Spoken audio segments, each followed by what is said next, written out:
So, Chef Ryland from River Oaks Baptist and I are going to start doing Hi, friends. videos today, or videos for you guys. Just short little stuff, short little recipes that you guys may have in your cabinets already.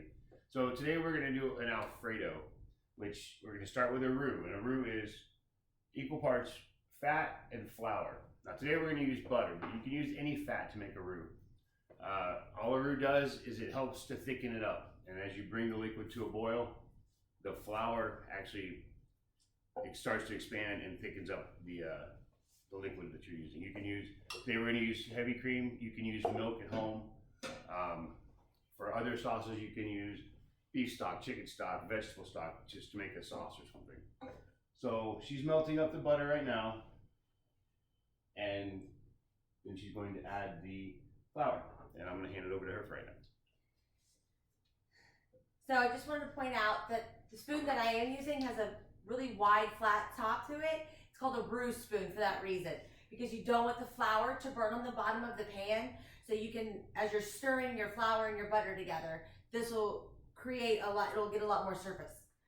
So I'm melting my butter right now. Then what I'm going to do is I'm going to add the flour to it.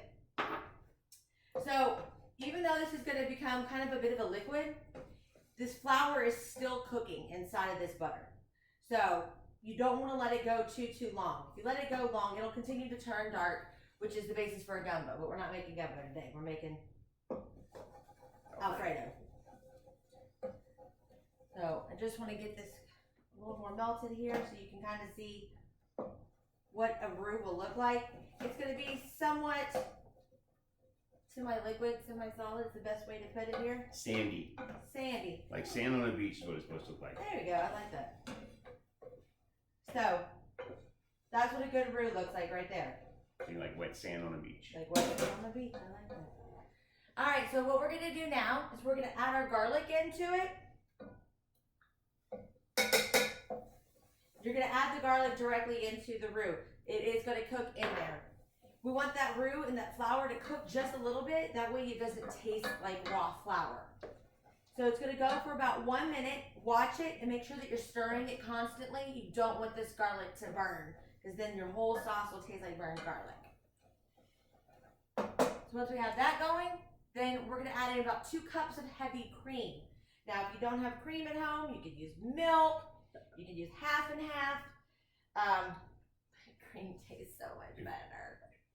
If you are going to use regular milk, 2%, whole milk, 1%, you're going to need more roux, because it doesn't thicken as easily as the heavy cream does. So what you're going to do is you're going to want this to stay on your heat for about another 2 minutes or so.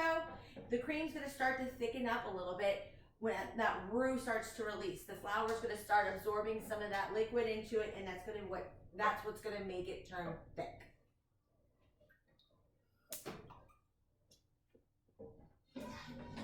Once you've got a nice thick roux in there, if it looks like it's becoming too thick, you can always add more liquid to it. You're going to add about 2 cups of Parmesan cheese to it, and then ta-da, you've got your Alfredo sauce, folks. Quick, simple, easy, made out of simple ingredients that you probably already have in your cabinet. You're going to want to cook that for about another 10 minutes. But you have to stir it constantly, because if you don't, then your milk will scorch on the bottom. Your cream or your milk. All right. Join us next time, guys. Bye. Bye, everybody.